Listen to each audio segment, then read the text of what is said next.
Good afternoon, ladies and gentlemen, or the gentlemen and ladies. I welcome you to AMEX Associates Limited. And this is the second day of the training of the 8 mayors agri small medium enterprises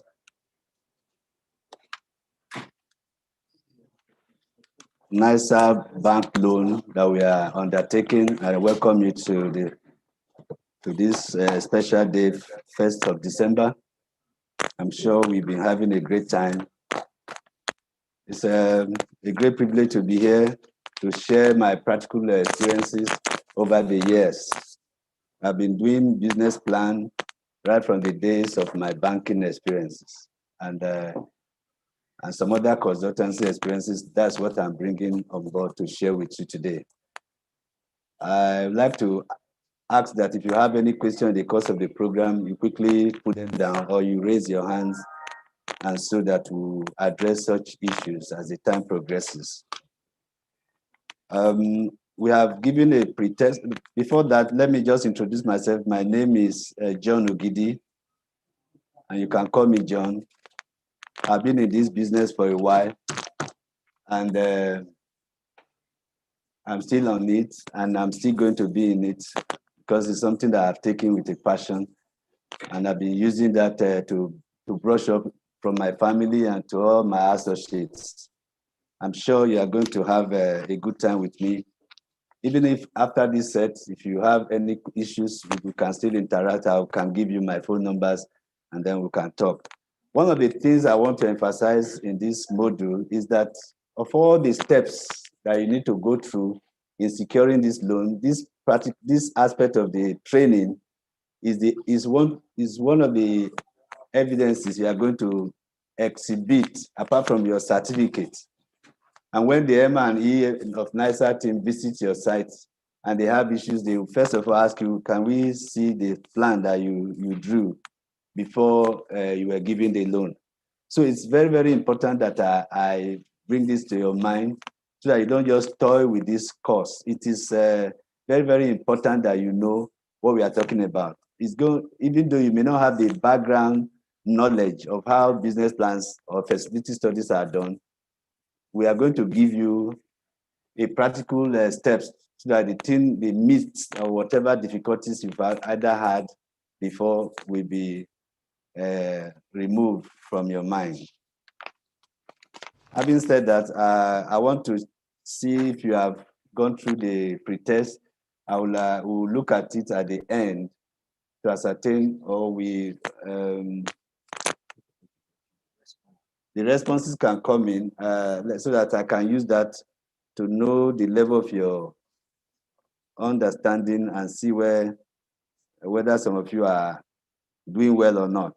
It's very important that you send in your responses for me to know. I think one person has sent one. The rest of you are yet to send. All right.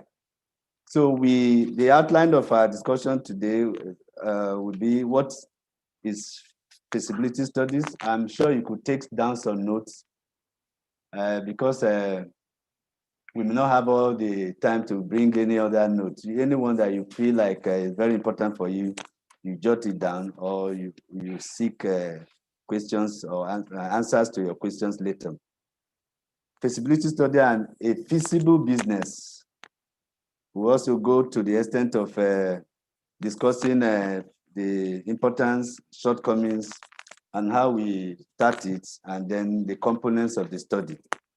That's the outline, and that's on the feasibility study. Then the second part will be on the business plan itself. So we might begin to start by asking ourselves, what is feasibility study? What's a feasibility study? And I would like to say that it's a paper that examines the viability of a project or of an action or of a plan. There are several ways we can talk about feasibility studies, not only when you want to do a business. Feasibility study can be used in other areas, but for emphasis sake, we are addressing it on what brought us to this course today.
It answers the question of whether we should continue with the project, the business idea, or not.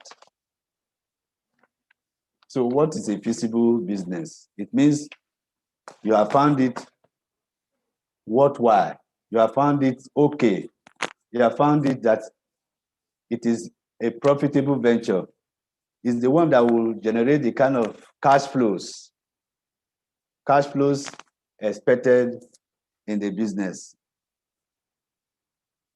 It's the one that will withstand the risk in the environment that we are today. There are so many risks that are there. In the course of the presentation, we'll get to talk about some of the risks there. The constraints that we have, and how long can you challenge, or can it be viable in the long run? We don't just enter a business within 1 year and you're out of it. No. In fact, a viable business will always have an exit strategy, exit plan, whereby somebody who maybe an angel investor might want to buy your business. You are willing to even sell it at a kind of certain amount of dollars, in millions, and then you maybe start another one.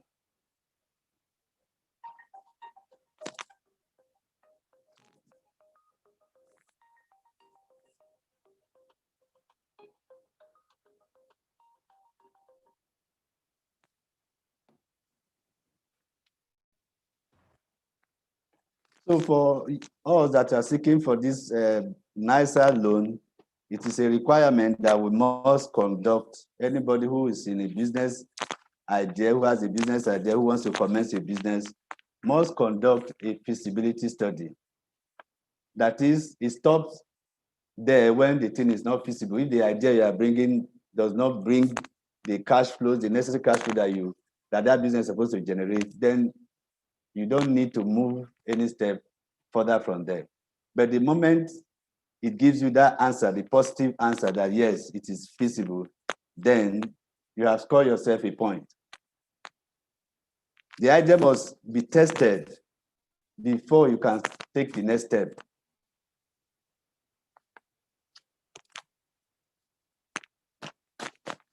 The study will address things of where will the business be? Where will it start from?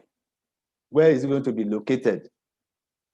And it will also determine, it will provide the details. The exercise, the assessment will provide the details if it will succeed or not. And on the strength of the feasibility study that I have gotten is when you can develop the business plan, which is the second aspect of this course today.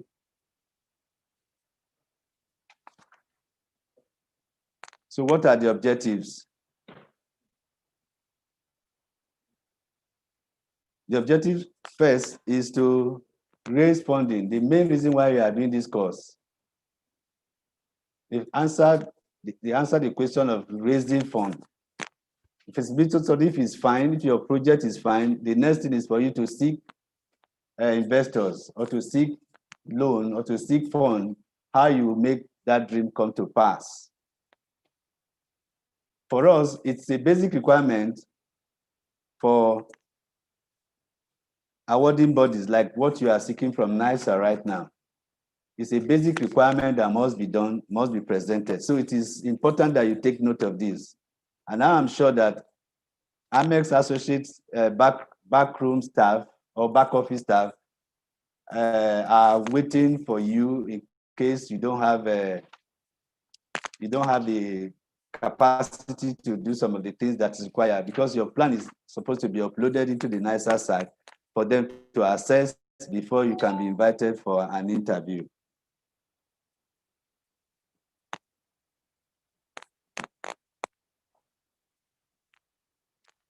You have directors or those who are interested, the stakeholders that will consider the project if it is viable. So whatever you are thinking, the business ideas they are bringing, they need to also assess it from their own point of view to know if it is viable, whether they need to support the business or not.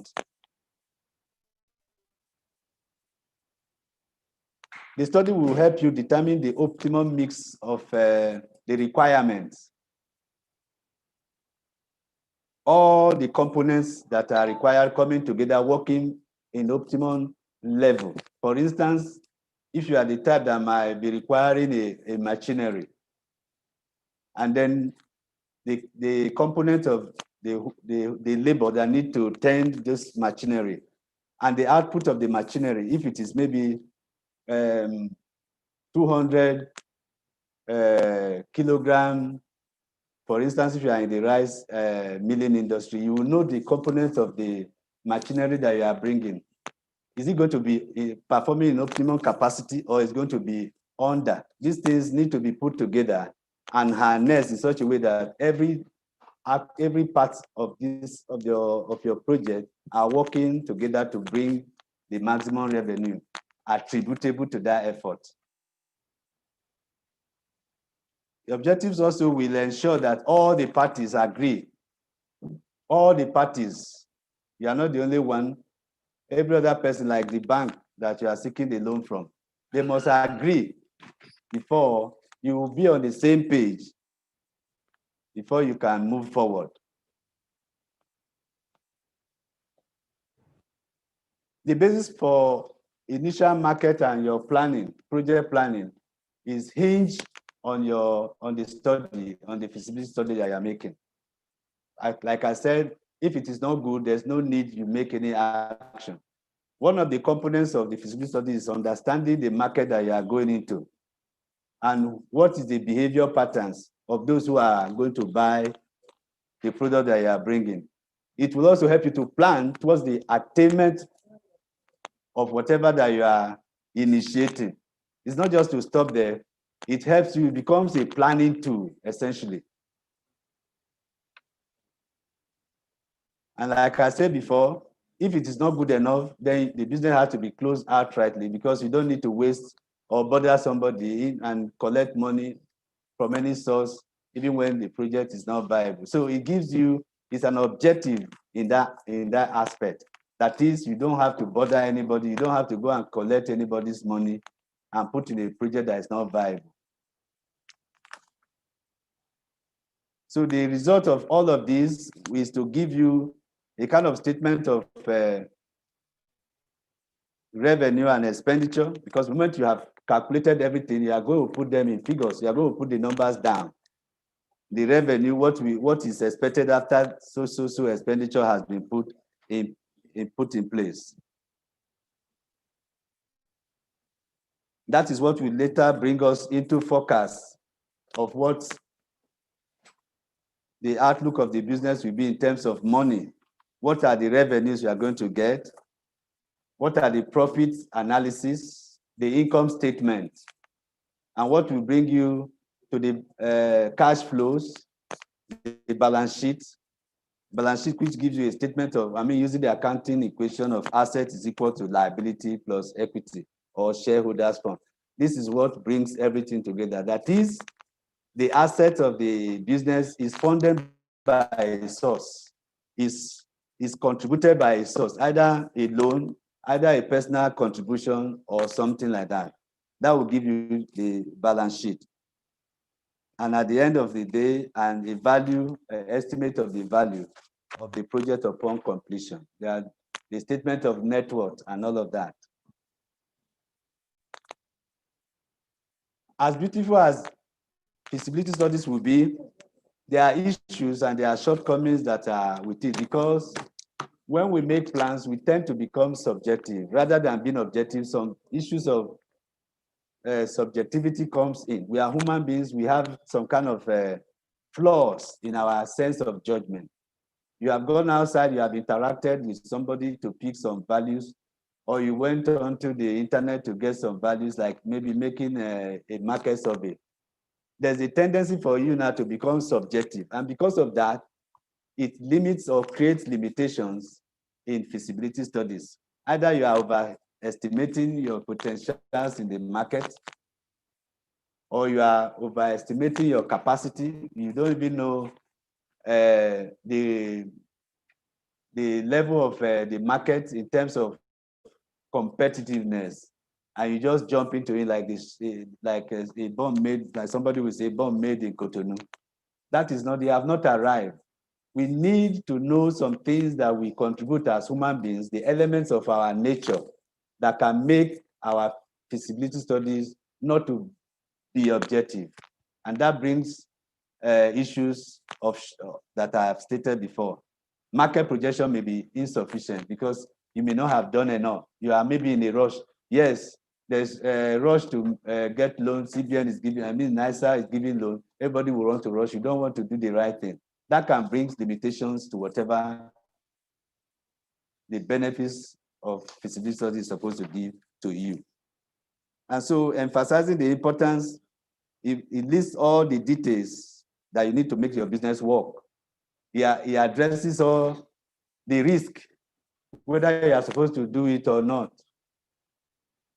Logistical problems, technicalities of, like, for instance, you are importing an asset. You have the technical abilities, or you have the capacity, really, to bring such. It's also like, for instance, in a practical experience with this NISA loan, it is good for you to know that NISA has structured this loan in such a way that if it's going to involve, if you are going to involve a machinery, it is always better that the proportion of your machinery to the other is like 70-30, 80-20. Because this loan is, this loan has, the security is actually tied into the cash flow. That is the business you are bringing. So if you have any machinery aspect of this as your plan in your business, tying that 80% or 70% onto it has already, because the machinery will be a kind of a security on its own. So these are part of the things that you need to know that the feasibility study also will bring on board. It helps you to develop the marketing strategies. Marketing strategy. You know that, like, for instance, if I ask a simple question, what is marketing? Marketing is somebody out there is in need of something, and you are supposed to present it in the way that person needs. That's just simple marketing. That simple illustration I've given has identified what is the product, the place, the promotion that you are going to make on it, and the people. That's the person that is there. So you put all of these things together and make a kind of an assessment, the strategies that you need to make that product sellable. It is what the bank also, investors like angel investors, who want to know if they want to put money into the project, if they want to say, I'm very interested in this man's business. It is on the basis of the strength of the feasibility study that they can do that. And also it serves as a solid foundation to preparing your bankable business plan, which is the second aspect of this study today. We need to ask ourselves, before you writing a feasibility study, what do you need to do? Because it is a requirement that you need to do after this training. You have to identify how and where, how you want to sell that product. You have to know it right from time. You need to know that there's competition out there. You can't just jump into the middle of the road and say you are somebody, a moving vehicle can crush you. That your plan can be killed because of stiff competition. And having known, in fact, competition actually creates for you an ample opportunity to prepare yourself very well. Biblically, it is stated that somebody who wants to go to war, Jesus Christ was speaking to his disciples, he said, will he not go and count his own cost first before embarking? So you need to know, because the outlook of the market is not a place that you walk in the park. You need to be prepared, particularly if you are bringing a new product that is coming to meet the likes of the big giant out there. You need to know the strategy you are bringing in, whether you need to bring down your own price or whether you need to reach out. Somebody was making a shoe in Aba, I learned recently, and was calling, wanted to get attention of the VP. And he made I think he went to his Twitter handle and projected some of those things that he made real leather shoes. I'm not surprised later on that I heard that the VP sent some people to visit the guy, and probably that may be the way. He may not compete with the Italian shoes that are being imported everywhere in the market, already made shoes. But by this approach of using the VP, he will definitely get a market share of the shoe business. So that is part of the strategies that you need to use to overcome the competition that is out there. You need to figure out how much money you require. Yes, the loan is between 5 million or maybe lower than that to 10 million. How much are you going to? Because they are going to ask you a question on that day that you're approaching them. How come did you come with this amount? You will need to now begin to say, okay, my machinery will cost this. I'll need to hire the workforce of so that will require this kind of payment of salaries. The working capital need to be articulated very well in such a way that the business can run with it. Not when you have collected the loan, all of a sudden you run aground. No. Those are the essence and the importance of what the feasibility study will bring you to. It's advisable that before you even commence the feasibility studies, you do the pre. And the pre mainly is what you do while you are lying down. You think about it, it gives you some kind of figures, and you begin to think. You need to do pre, so that by the time you are doing the real feasibility studies, some of the information you have gathered from there will help you in putting down the plan and the layouts of the feasibility study. Sometimes you might require the need of a consultant who might be more versatile in the field that you are going. You might want to go into the rice business. You may not even know the trend. Okay, simply because somebody has brought rice into the market, you just want to jump into it. No, there's an association of rice sellers. You need to probably interact with them. If I have to come in, what are the necessary things I need to do? What are the physical challenges? What are the legal requirements that I have to know? Or probably the association will not recognize me. Some of these things, by that interaction, gives you an ample opportunity and valuable information that you need to use to do the feasibility. The feasibility study is such a document that you need, if somebody wants to prove that it's rightly done. If it is faulted right ab initio, then it's possible that that idea you are not seeing may not even go anywhere. And I'm very, very sure, critically sure, that the nicer people are not just, when they put some template there, you know why it is there. So be careful in you doing any of those things that you are going to fill and you are going to upload onto their site before you are invited for the. If they found something there, if they have seen a caveat in an error in whatever you have done, they might just be waiting for you. The moment you just appear, or they just highlight it with one red ink, how come about this? And they may not have the time, because there are a lot of, in fact, if you know the number of people that are knocking and coming on board NISA for this loan, is really, really amazing. So don't just waste the time that you have and the opportunity you have. I quickly want to show us the components of the study,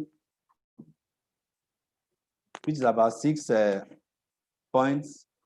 You need to have a brief description of the business, the product you are bringing to the market that you want to offer, and how are you going to deliver them. These are things that you should be able to quickly, yes, how are you going to deliver? How are you going to take that product to the market, to the person who is in need of the product? Then the market feasibility. I'm sure that some of you have answered and they have sent in some of these questions that were asked before. Because if you had to go the outline of the feasibility studies, what and what are involved? The market, the description, what is the size of the market? What's the demographic? Are you going to handle, or are you bringing your product, for instance, to maybe the children? Or are you bringing it for the adults and all that, or the elites? All of these kind of things need to be known. You don't just go straight to the market like that. What will be the future potential? How do you intend to grow it? And what are the competitions? What are your sales forecasts? How are you projecting them? Maybe about 5 years' time, what are you supposed to have become? What will be the statement of your network? The technical feasibility, I call it logistics, because mainly those are the things that you are driving on top. All your plans are hinged on a wheel. For instance, the wheel, the technical thing that you need to put on ground is the wheel that will take you to where you want to go. For instance, you might use a vehicle, okay?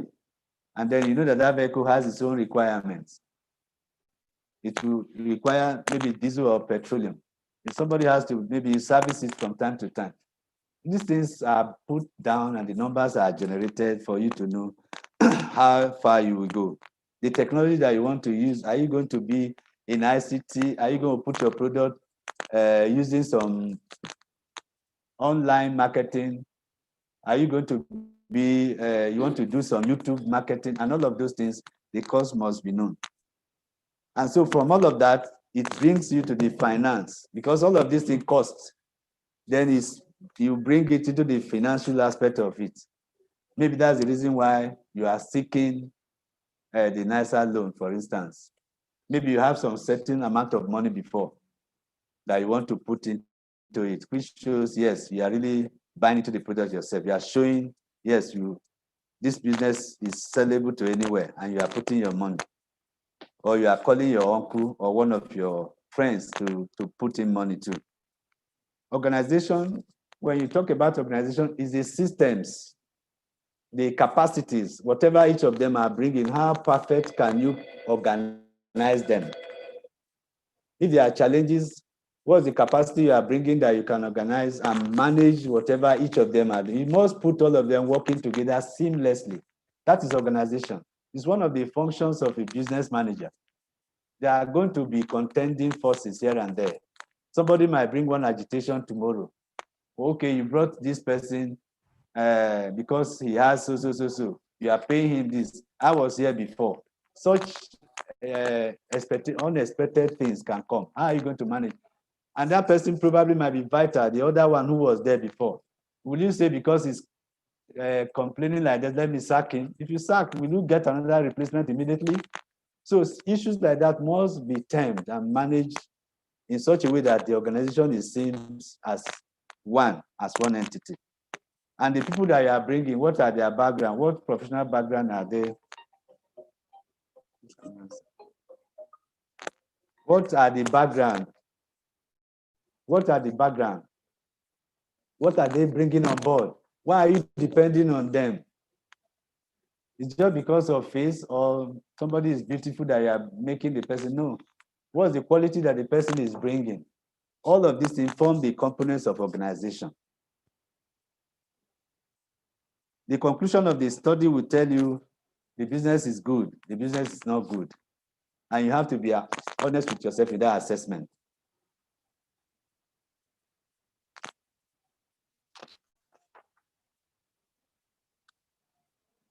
I mentioned before in the market analysis already about knowing who is the target market, the segmentation, and the strategy you are bringing. What are the unique selling propositions, USP?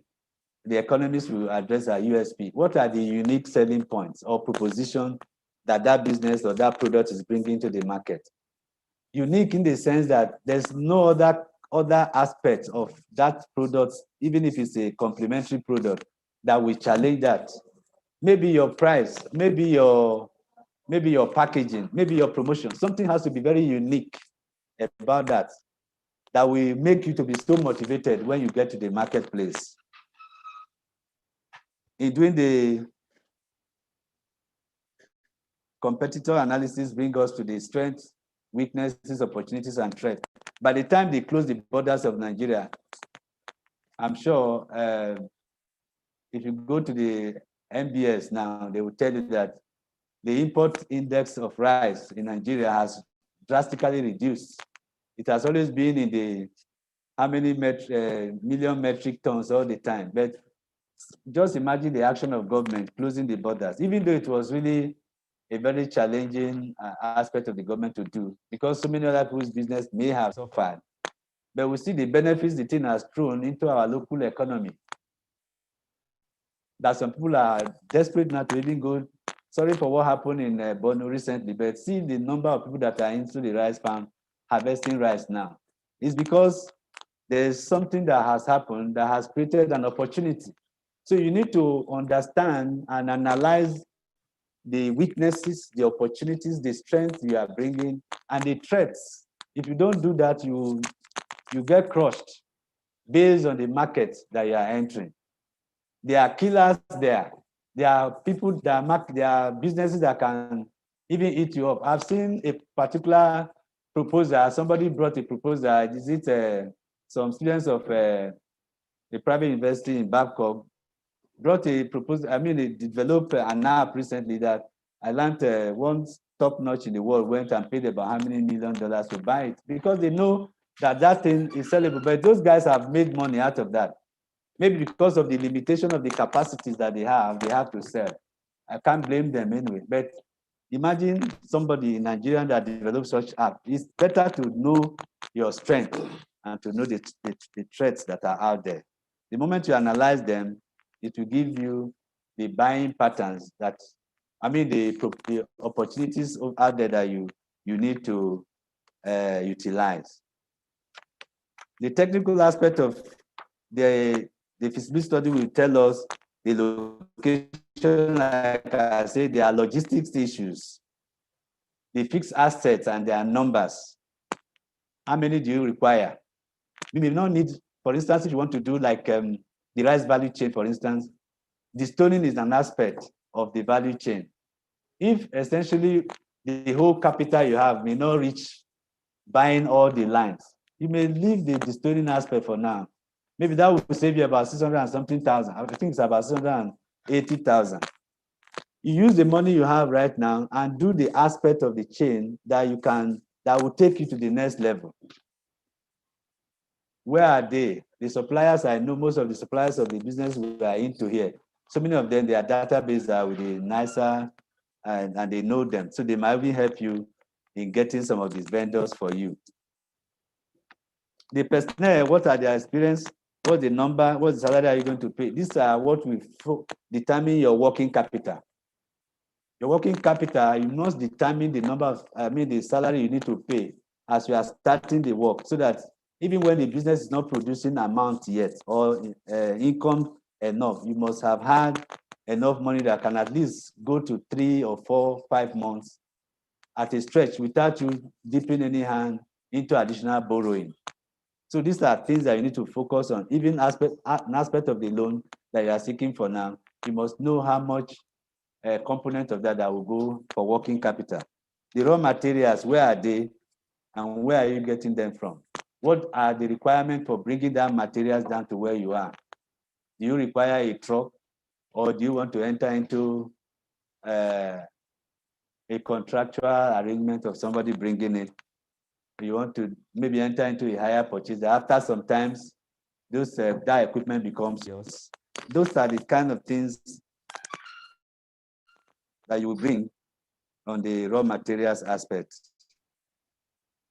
It now takes us into the analysis of the finance. After all of these things have been, the numbers have been generated, you now put them into fixed assets and equipment, then the raw materials, the salaries, wages, and the early costs that you have, maybe like registering your business, running around, doing some inquiries and all of that, phone calls, those are the pre-operational expenses which you total and put there.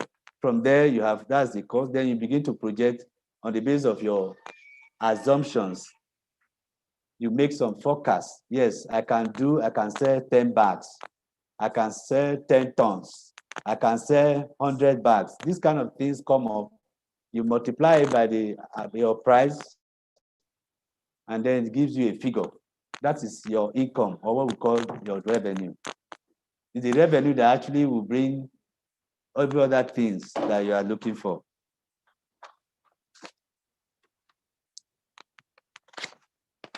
So the final point on the feasibility studies, the organization analysis, which I spoke earlier on very well, what is evolving out of your systems and how you are managing them. The people that are there, how are you managing them? What are their issues? How are they coping with the change? How are they marketing your products? Are they a disservice unto you? Are they sharing the same the vision that you have? These are the things that you need. Outside component, outside influences, the outside of the business and the internal, all of these things impact on the organization and bringing the end result for you. So I guess that brings us to the end of the feasibility studies, and I want us to quickly do some review questions, hoping that you understand me very well, and if you have any issues also, we'll quickly address them.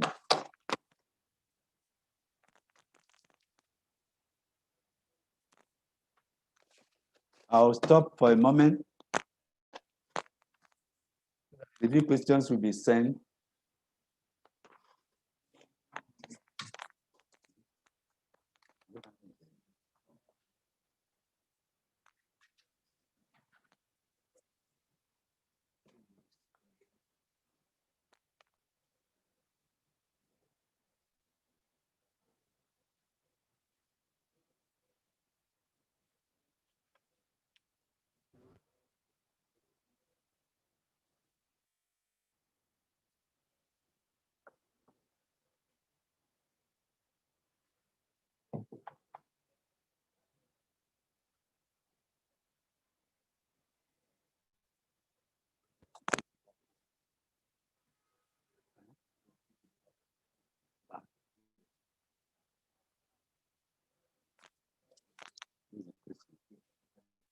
Yes. The questions are on the board right now on the screen. For those of you who are on the Zoom, you read the questions and make your responses to the chat, please, quickly, before we go.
Yes, this one doesn't, like, Oga is not, Oga doesn't have, he didn't, we came later.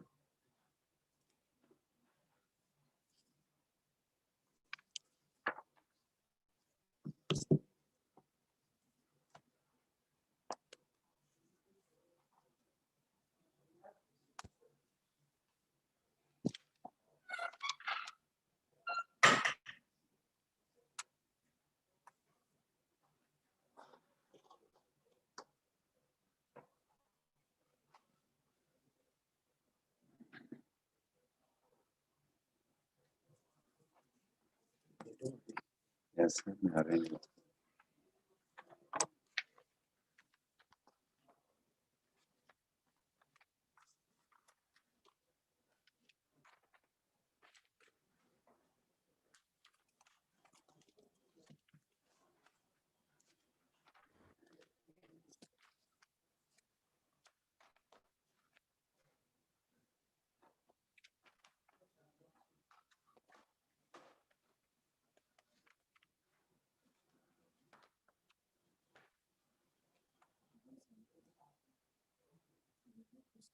Yes.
I'm sure we have had a break right now. I want to welcome you back to the second part of our presentation tonight, second aspect of the module, which is very, very vital and important.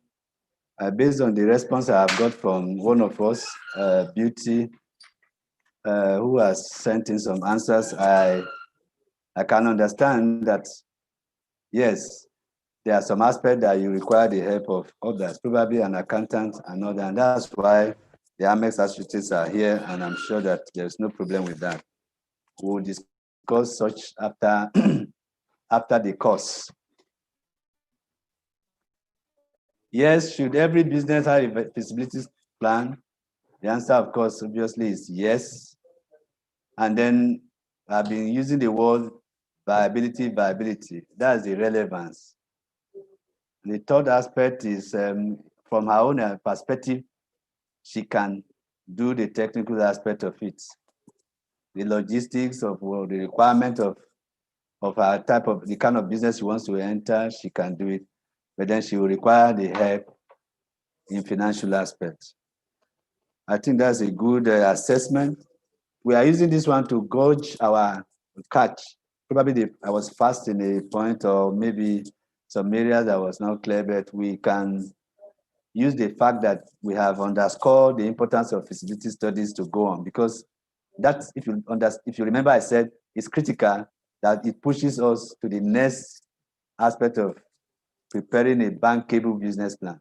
The bankers call it bankable, that is, they can bank on it. That one will now cover the feasibility, because they are not going.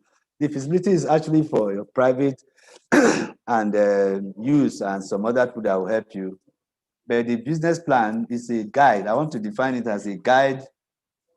Is a guide to our business.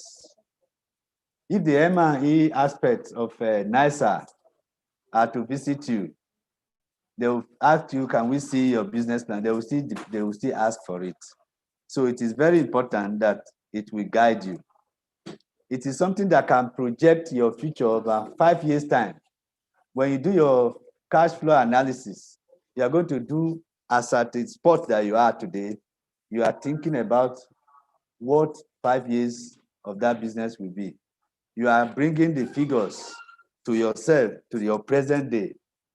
That is all about the planning. So the moment anything deviates, when the outcome does not meet the expectation, or it wasn't as expected, then analysis of variances, analysis of what could have led to where you are will come in. So I can just simply say it's a guide, it's a working document to guide us in our business. Everything about the business is written in it. If God can have a future for every one of us, then you cannot just do a business without having a plan. And the components or the outline of the business plan is divided into, as we have in our study here,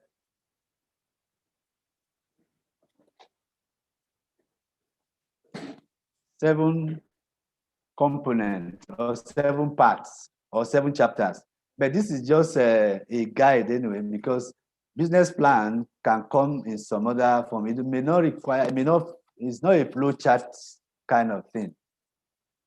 So that you not be changing your opinion about why the one I saw.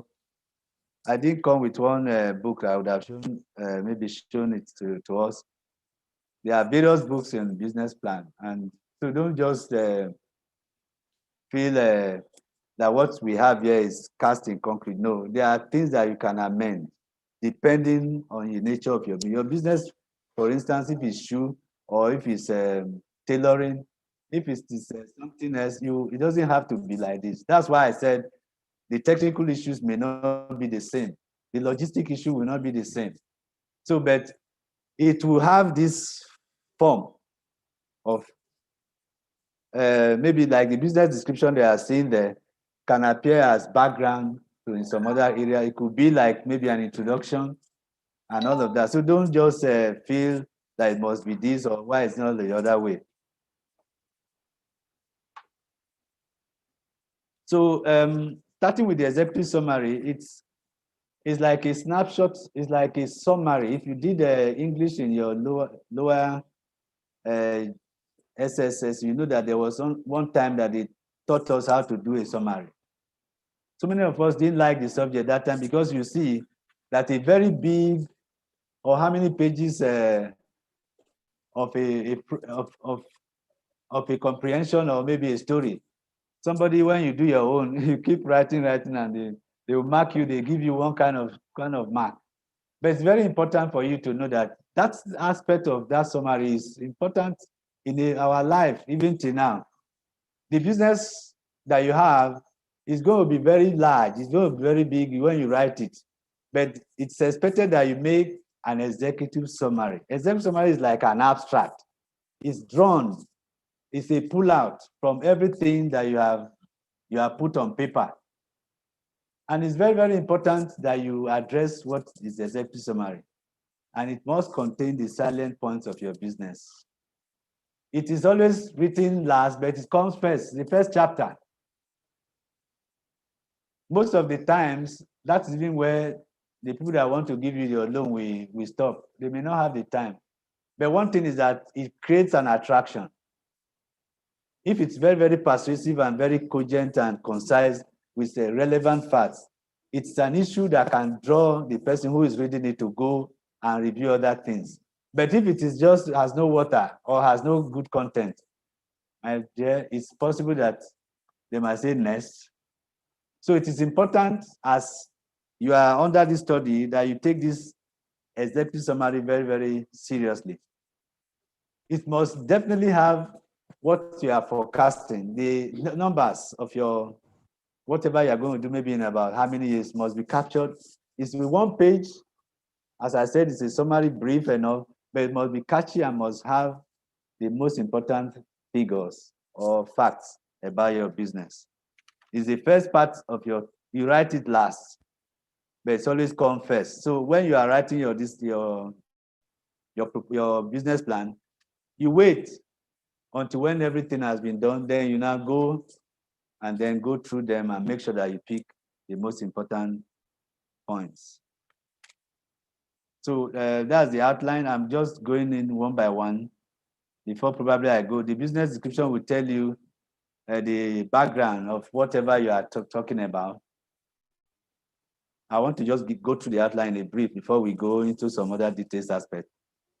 Your mission statement, your vision, yes, your persuasion, how you feel that this business is going to work, and all of that will come in that business description. The business concept, the strategy, the value proposition, the unique proposition you want to bring, what that thing you are bringing as a product into the market, what is it going to do? Apart from the fact that you're going to derive, revenue from it, what is it going to give those who are going to use them?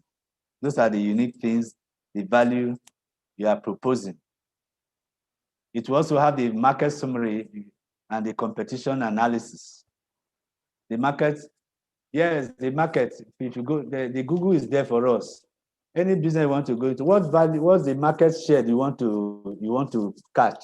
You might have how many millions of metric tons, something aggregated. You want to target a particular component of it. How much is it? You need to state it. What aspect of the demography of the market you are pursuing? Probably because your good or your product might come to satisfy a particular people. Maybe it's the student population. Is it the university one? So such things need to be aggregated, and you can get all those facts online.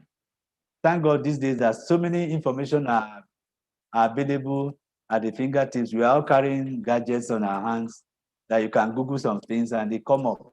Updated facts. Or you walk across, for you that are in the capitals, go to bureaus, economic bureaus, National Bureau of Statistics, some of this information you need. Or you ask somebody to give, you phone somebody and they will give you.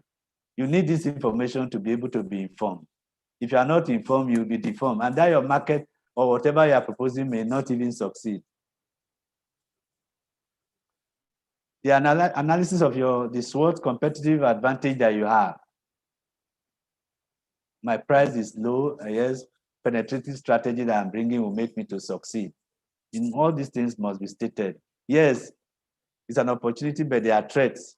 What are you going to do? When you analyze the risk, you have to also provide some way out, the shortcut, or how you are going to overcome, or what are you going to use to mitigate them? Because risk is actually essential in life. Somebody say even to wake up sometimes it's a risk, but we need to wake up to face our daily challenges. The resource planning and the team, those are the organizational aspects of the people, the materials that you require, and how you are putting them. All of the previous things that I've said from 2 to number 6 will bring us to the final point. In fact, most of the analysis or business plan, the financial analysis come last before you do maybe some other things. You test the numbers, the runs. You have to test the numbers, whether they are giving you your expectations. So I'll quickly go to, I've mentioned the summary, executive summary, so I'll go describing your business. You go into the business detail. You are introducing your business to somebody, you need to tell him, how did that business become? What's inspiration? Okay, is it my father used to do it? Or while I was sleeping, the thing dropped on me. I got inspired by somebody's doing. So all these things have to come. You must state your passion. Somebody must be seeing that you are cogent. You are not just doing this thing as a fraud, or you are jumping on the queue to get something. No, you must show you are passionate about this, that this business will bring the money that you are looking for. It's not just to just collect loan. No. What kind of slogan are you giving it? Does it have a website?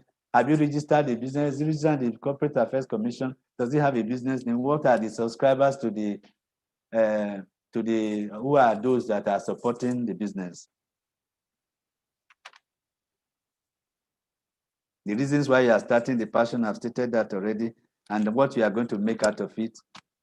Then all of your vision, the mission statement, some of those sweet things that you need to do must have to be stated there. If you are bringing machinery and technology, ICT or whatever, you need to state them. You need to analyze them. Call it maybe the technical analysis, the technology, the concept, and the strategy which you are bringing in.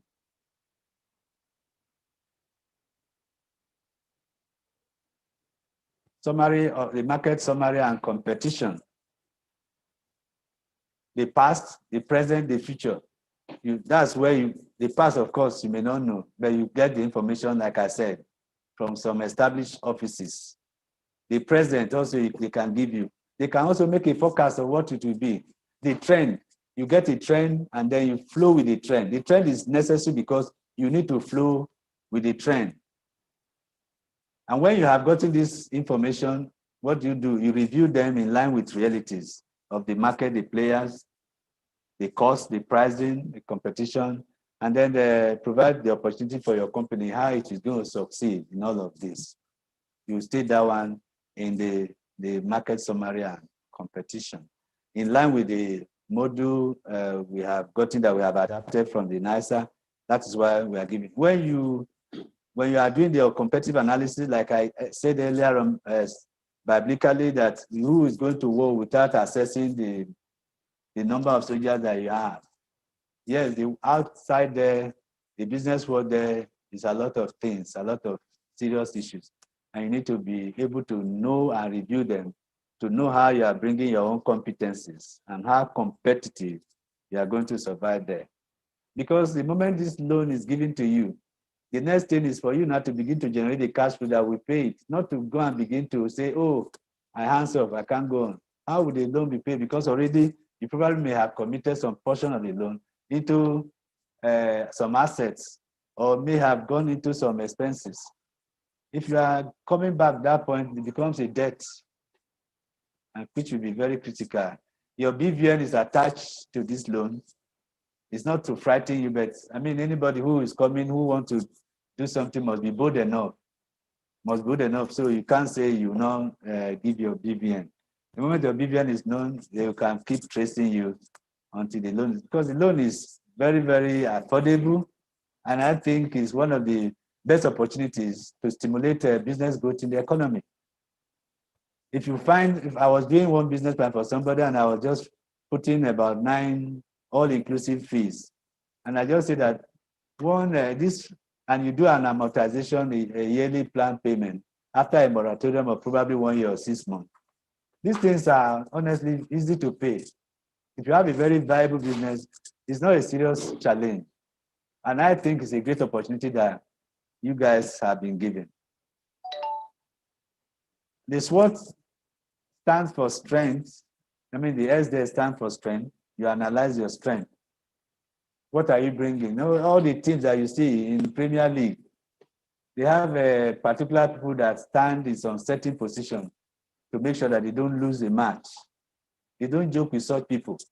Even if it requires them putting more money for them to play, not to go elsewhere, they have to do it. You have to analyze your own too, because you are going to compete. And then when you are weak in some areas, you also be bold enough and be brave to say it.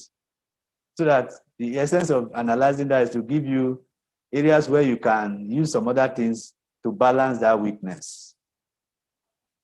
The threats are there. You are going to face competition.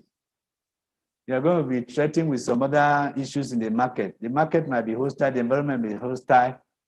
Government might somersault their policies.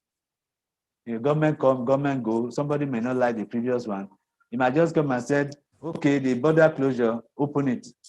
Meanwhile, you have just imported some machinery to just start, or you have invested into a plantation of rice. All of a sudden, you can't even survive it. So such things are there that you need to analyze. The opportunities, of course, even this fund is an opportunity for you. It's an opportunity to go into business. For so many of the ideas that you have, and you're this way, oh, I can't do it because I don't have money. This is an opportunity. If it is a place that you know that they don't have some certain things, they don't sell yogurt there, and you know that fresh you doesn't come to that place, and you know how to do a mixture of something another that you can package, even if it is cellophane and polythene, something that people can, school children can buy when they are coming from their school in a very hot environment, you can do it. It's an opportunity. Because it's not there, you are providing a need of somebody. And I tell you, such things can sell. So you need to do the SWOT analysis.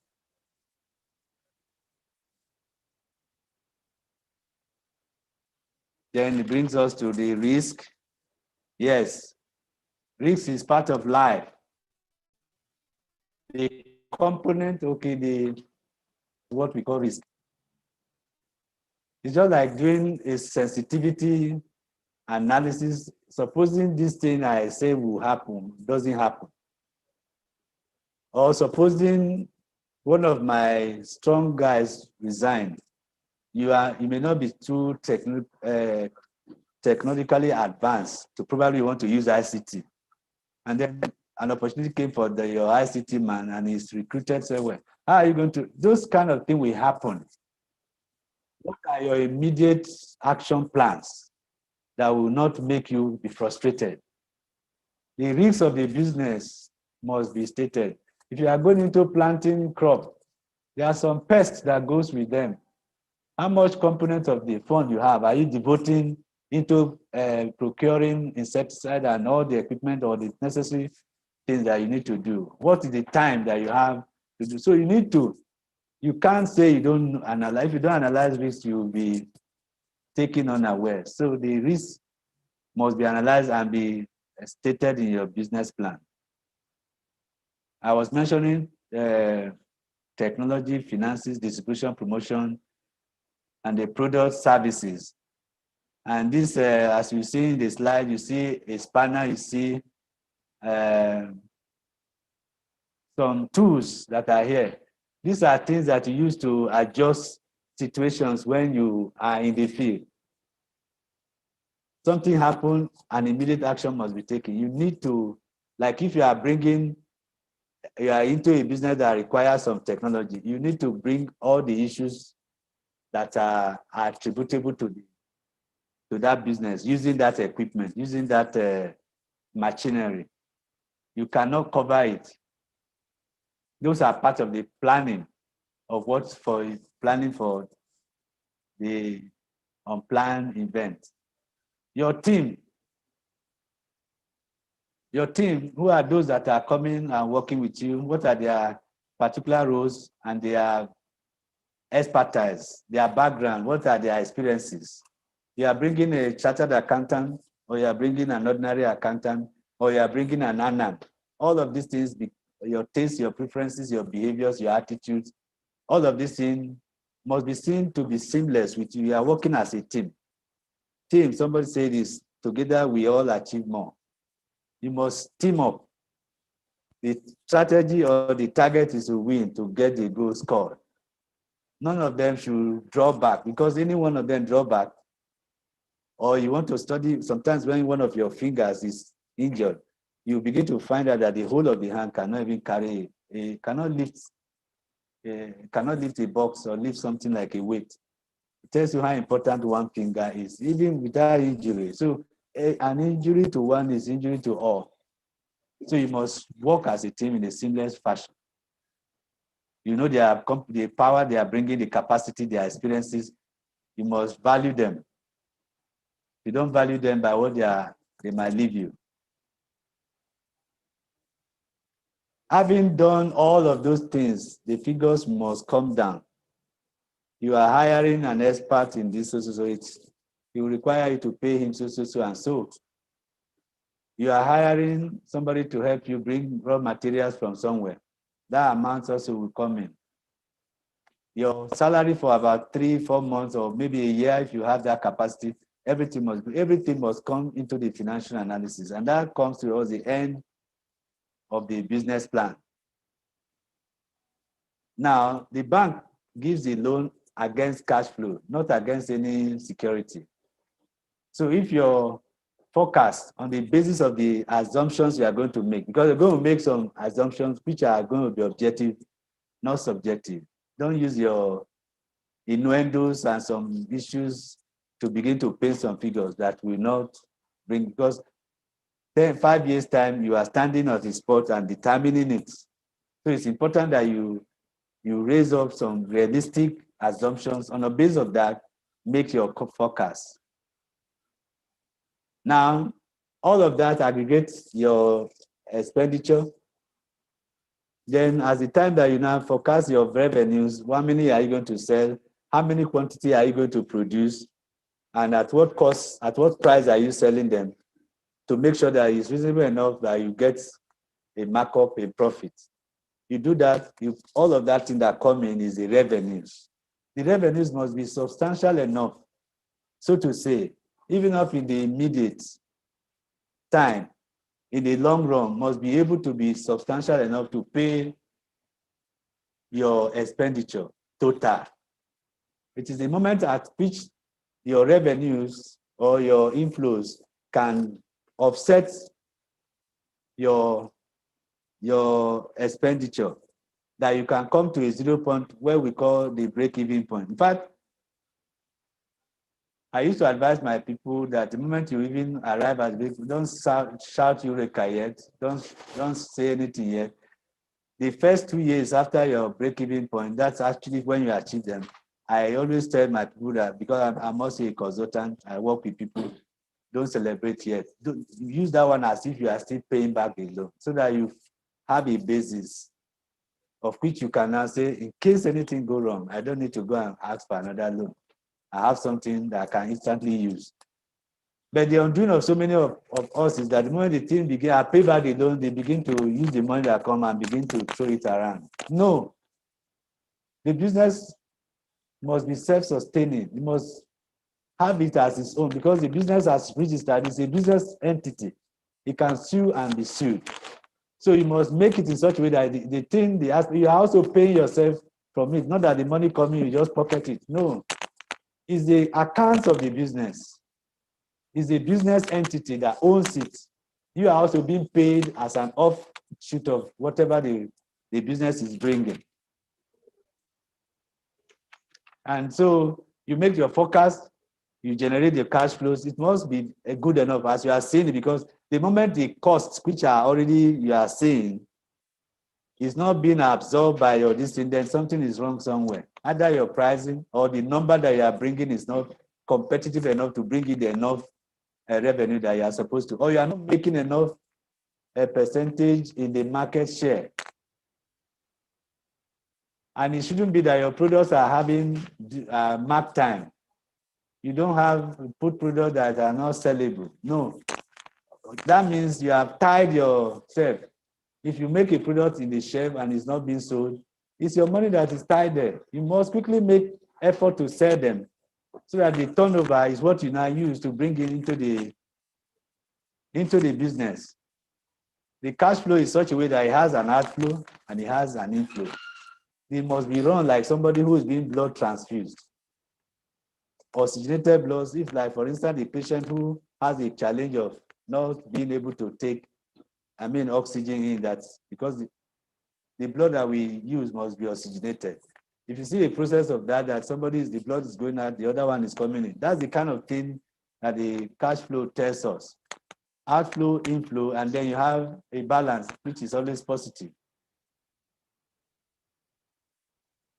So that brings this I want to emphasize on the cash flow, even if I don't do much of the other one. Because the bank lend against cash flow. The cash flow must show that the state of the business is worthy any day that you are not running negative. If your inflow is not sufficient enough to match the cost outlay or the expenditure outlay, then something is faulty. And the moment they check it, you know what, the trap is there. You do the business plan, it will show at a point as you are doing, because if you get a balance from the first, let's say the first year, the balance is carried forward, the cost of the second year is there, already fixed. You have already planned it. Then if, for instance, the sales or the revenue that comes in is not enough to match that, then you are likely to hit negative. When the bank, the nicer people check that one, then they will cycle with red. And they say there's a red flag here. It's not doable. So I'm sure you will not get trapped into that. The cash flow shows the investor that you have a profitable business. That's one of the points that the cash flow will show. And it also identify the areas where the company can improve. Possible potential problems that are there. Potential means they are there already, and where you need to do some things quickly. It also projects you that you are efficient, you are a good planner too. And the customers that will see it will be happy that yes, next year they are still going to be in business with you.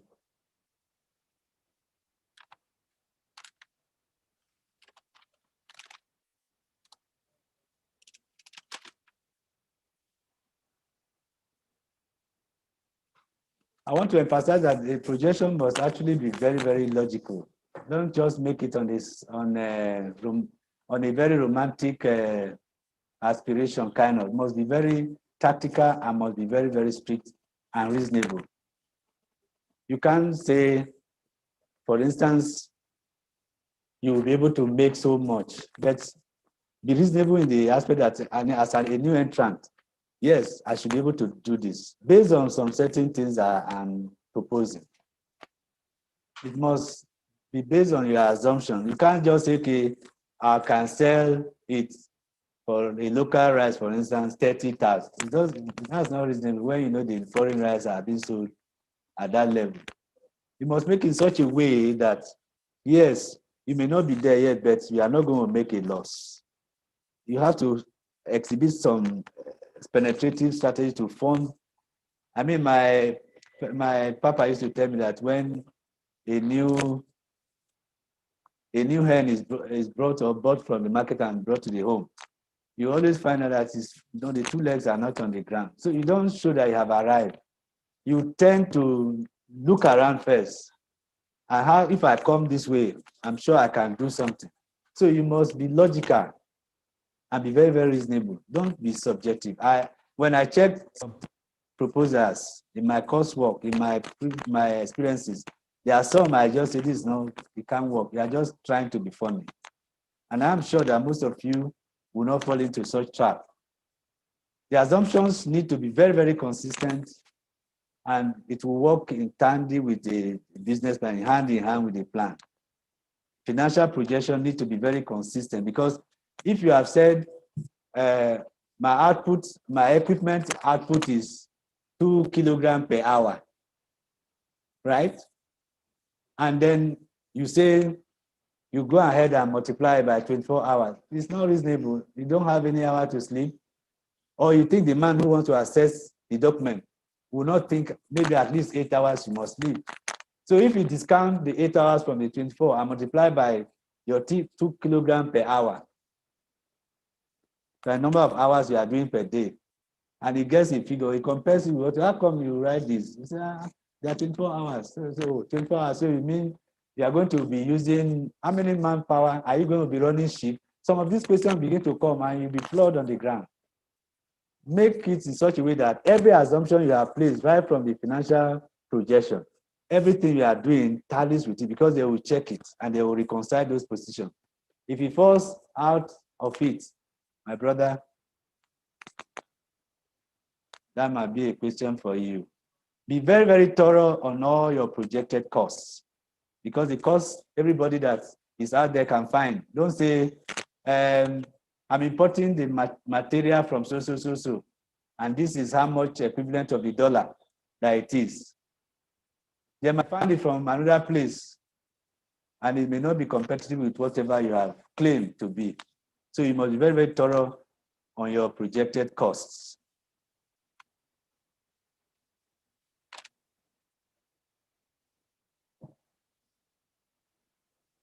Some definitions for some of us who may not have some accounting background or economic background. Income is money that has come into the business, which include the loan you are taking, the money your husband gave you, your uncle gave you, the money that you receive from the sale of your products.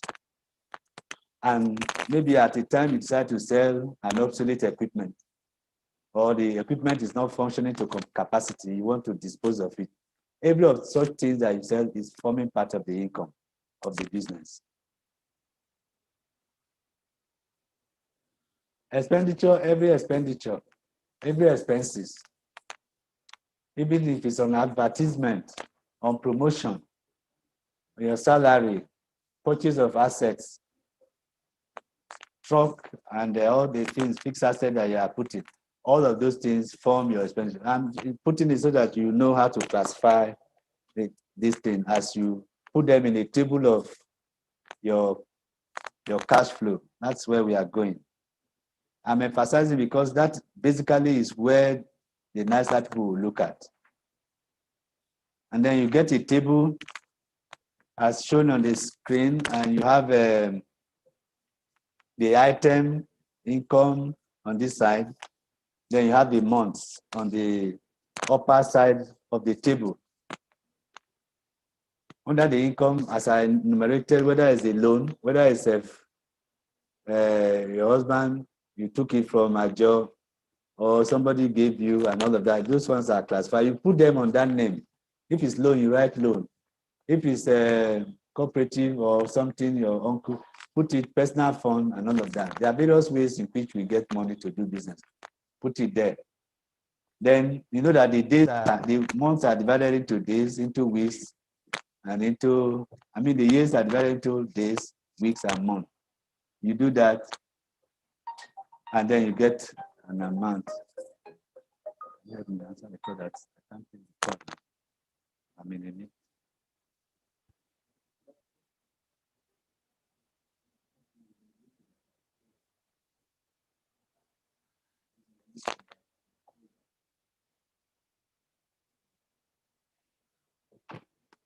So the flow will now show,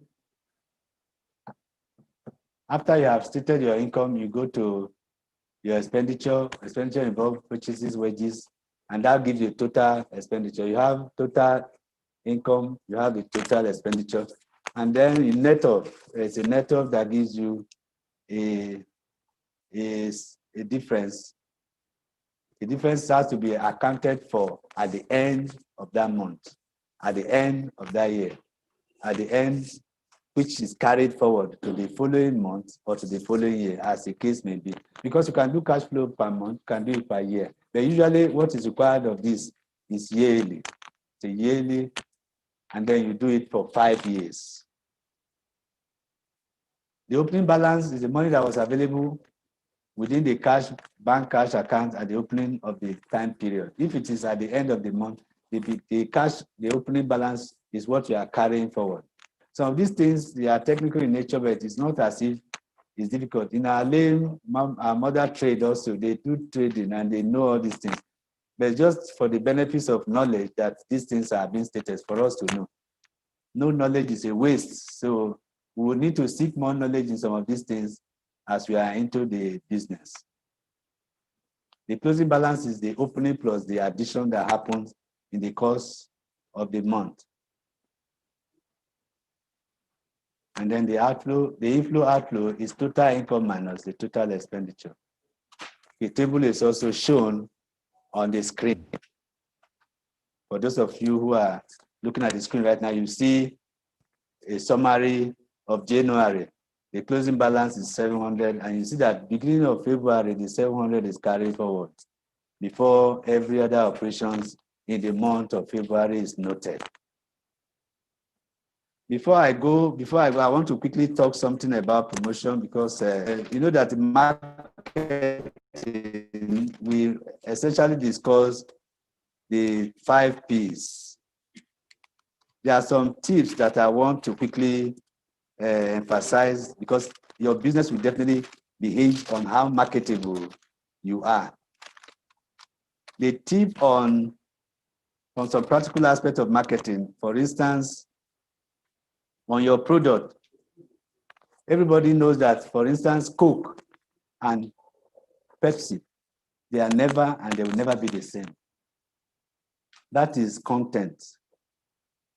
There must be content and people must vouch for it. If you compare the two any day in a kind of a party that you know which one people will prefer more. And you ask yourself, why is it that Pepsi cannot match that? There must be a uniqueness in Coke. Design, and then promotion is actually the information that you have that you'll be able to use to influence a behavior. How is it? How are you going to, how possible is that your attributes to promote that business? You don't just give up. You must be able to influence, you must have the information at the fingertips of the person out there that you can use to influence a buyer behavior, a buying tendency, a propensity to buy, and to even keep buying. You must have it. Something that you have that can attract the people that are out there. Then I want to quickly say on place, location is very, very key. You are making your product to put it out there in the place. So the place presents an image in the minds of the customer. How beautiful is the place? Is it tidy? Is it ugly or something? You must be very, very tidy in your place, in your location. And then are you going to use online media platform, Facebook, and all of those things? There are a lot of avenues for you, which also works on place. You must use all the avenues that are available.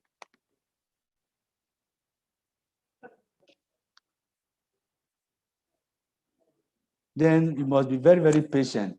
And that is part of your organization, your people. Must be resilient, and must be ready to go all out. Give the customers enough time to ask questions. They must be ready to ask questions and be ready to provide such answers. Be very, very honest with yourself and be trustworthy. Call your customer by their name and form that bonding. Don't be very naive or have a kind of a layback that the product will say, no, the product must be seen to be you and the product to be together. Don't argue and don't disagree with them because they are the reason why you are into the business. They are king, the customer are king, which is one of the slogans the bank used in those days. It's an honor to us, it's honorable to accept a no because the yes will come later. Those who say no, don't be frigid. There's no harm. Just smile at it. The yes will definitely come if the product is good. Make your customers feel they are right all the time. Be polite, dress well, appear to be very, very neat in your composure.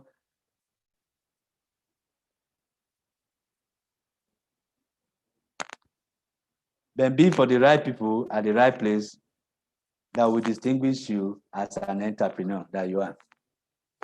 And at that point, I think I have come to the end of this presentation today.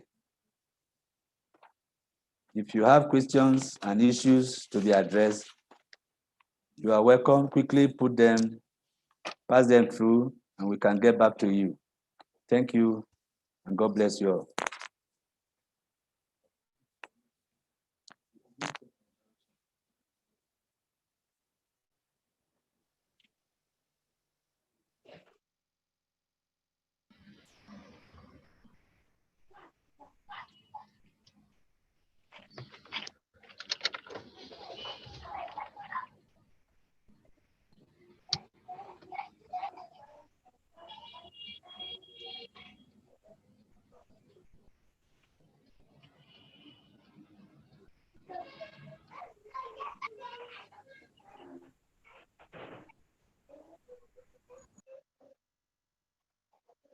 Okay. Hello, you can hear me. Uche, are you there? Yes, I'm here. Okay, it's good to have your Okay. smile. I'm seeing you smiling. What have you to say? Is it clear enough that you got something from this presentation that you are able to say yes, you have not lost anything, or you have any issue that you want to ask? You can quickly, let's interact. This is a time to just interact with you. We still have some time.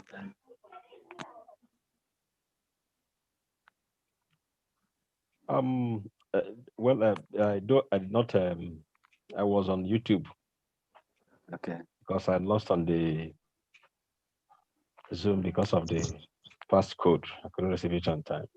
I was Okay. using the old one. All right. Okay. So, but the little I heard from you, I think it's quite encouraging, sir. But my major problem is maybe when it comes to because this issue of writing business plan. Yes. Mm. Because I wouldn't know the things technically they might have demanding. Because when it comes to Okay. marketing or a business plan, for one to venture into any business, I think you must have feasibility studies. You must have even venture into it. You must have known, do a sort of do small studies and even go to Google and get some facts. And maybe when you have up to maybe two or three businesses to maybe you are trying to and invest on, then you maybe do at the as the during the time of studying, then I think like you will now come to an extent that maybe let me start from this, because I believe in life that when it comes to business, Yes. you might have one or two business either through passion, either the person that is doing it that you can do it, or you like that type of business, or maybe the kind of finance Mhm. that can carry up that business. You said, let me start from here. From here, I can now move up. Just like my mentor normally tell us, he said, if you have one business, Mm. if you are operating on one business, you are like, it's like you are just you are still you are just starting. That business is there are hello. You are still an infant. Hello. Oh yeah, just a child. I go on. I'm Sir? hearing you. Okay. No, I'm just saying on that's if you are just starting business, if you just want to start up in a business, but if you are into a business already, because just like myself now, I have a business I'm running already. Okay. Yes, which may need one or two things that made me to approach this link. Then even in that, I still have some other business at the back, because there are some businesses you do that gives you money on daily basis, and there are some businesses that you do that not necessarily that can give you money on daily basis too.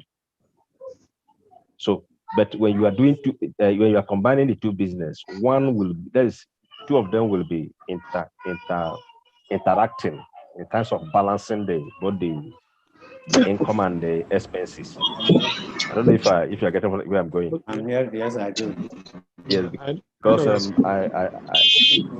I strongly believe that if you have a business that gives you money on daily basis, it's important. Though it might not be, maybe no matter how small the income is, as long as it comes on daily basis, that one is equally good. Then you still have a business that maybe that equally gives you money, but it might not be on daily basis, but it's still a business that maybe it could be monthly, it could be two weeks or 3 weeks, and as the case may be. I can understand your bit. You are like somebody who is into business already, and so in fact, some of the things we have talked about may not be strange to you, and you are even seeking it's not strange, yes. Yeah. So it's logical that if you are planning expansion or seeking the loan of from NISA to expand, yeah, fine. You will go and articulate your business plan in line with that. Even if they are interrelated and all that, you can bring everything as you have known, as you are passionate to describe them, you put them on paper, because they will analyze everything that you are going to say in line with what you are pursuing. And if the thing does not bring the results, then that's when you begin to have issue. But I think based on your own background, I don't have any problem with you. I'm trying to go through some other people too who may have one or two challenges. You are like a business guru already, so I salute your courage to expand your business. Let me quickly go to Moses Aliu. If Moses Aliu, you are hearing me, you can come on if you have anything to contribute or add some things to what we are saying, or you have some gray areas that you need us to maybe say one or two things. Quickly, please do. Like he has gone off now. So. What about Salahuddin Latif? Can you hear me? Latif, can you hear me? Huh? Latif, can you unmute yourself and get across to me if you have? It's like he's driving us. No.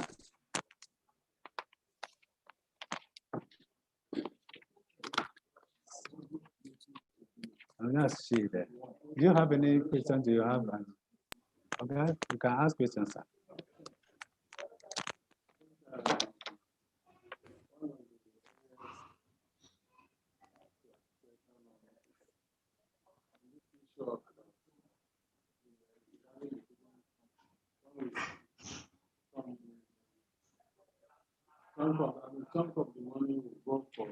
Yeah, okay. Machinery.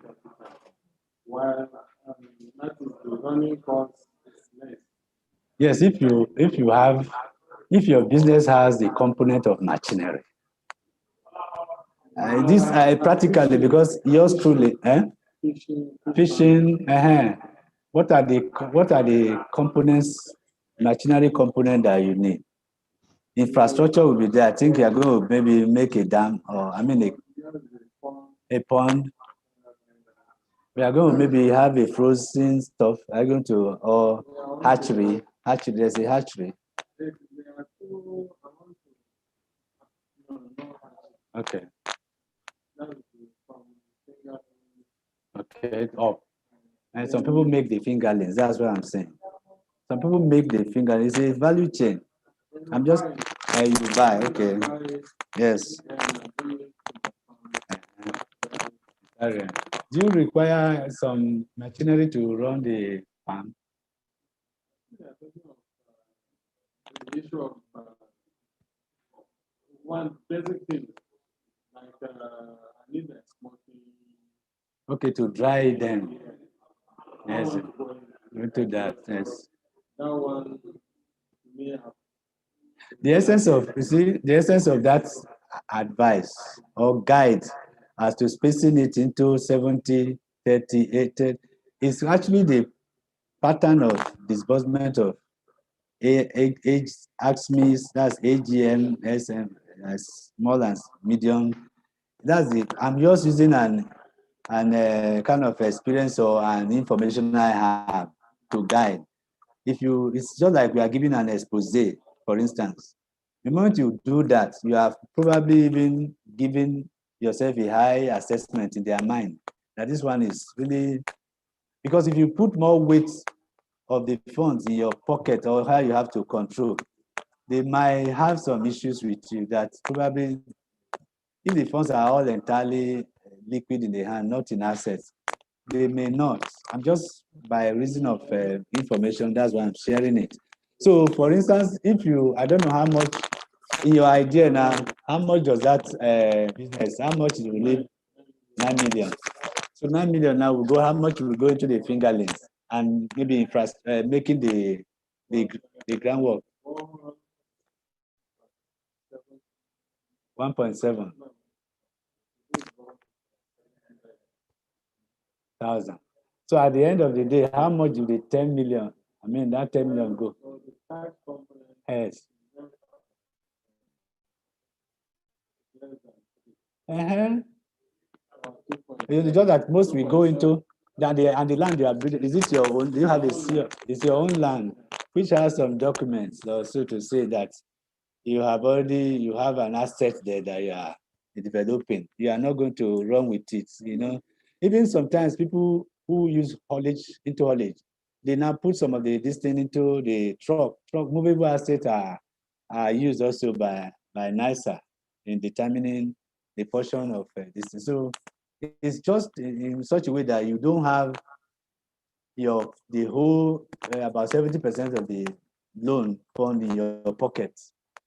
It creates situations of things that, because some of the projections you have made in terms of salary, even when you have not paid it, are supposed to be like 5 months or how many salaries there. And whatever happens to that money, if it's not there for you to pay the salary after 2 months of operation, it's already creating a crisis for the business. So they don't want it all the time that you are having some money to toy with. That is just an advice. But it's a guide to preparing your plan and to preparing your business, your feasibility studies also. There's no problem with that, sir. This effect of Yes, sir. this, yes, it's very important because you need to know what you are going to. How And viable it is. And look for the market, see whether the market for the market. I have somebody who did smoking fish. He did this embankments and he did. I don't know how he did it. Fine. Now he's marketing the this thing, selling it from home and putting it on status, WhatsApp status, and all of that. And he's doing well. So he would have done the market survey. He would have known that his own cost, because he's selling at home, it might be better than the one they are selling in the market, or the one they are bringing from Meduguri and all the places where they make smoked fish. So if you have done all those critical analysis, then you can go in. You know the place that we are going to deploy your product the moment you have dried them. Yeah,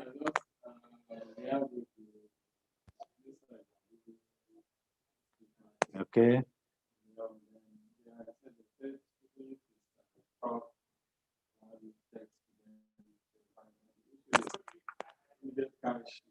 And then when you get the loan, you'll be able to do all of that.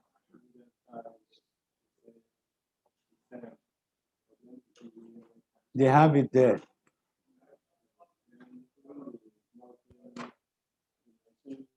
There. Of course, they would your own.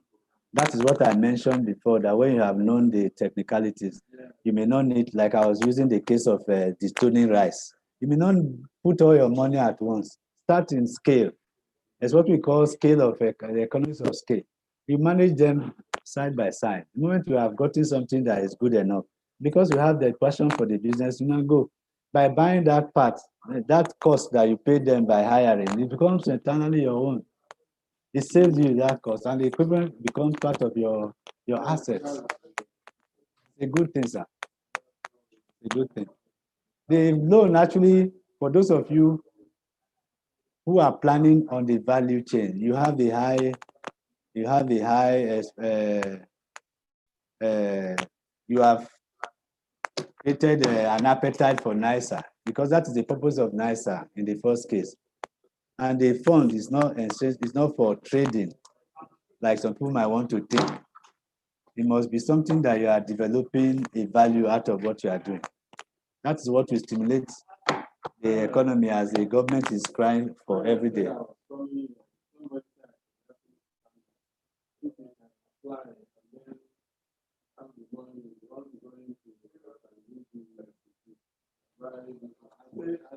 No. No.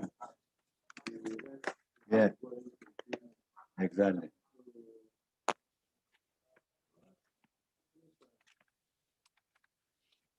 Well, in absence of, I think, is it on this, or how do I inform the other that the class will come to a close now?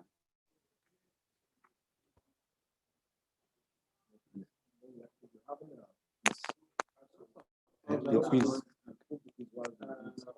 Where is it? Have you posted it? They will now send it later on, isn't it? How do I get back to them? Come and help me do that. You have sent it so that the quiz, let me go on. Quick. Hello, yeah, everybody, you are hearing me? A quiz will be posted on the Zoom, on the WhatsApp, right? And Zoom.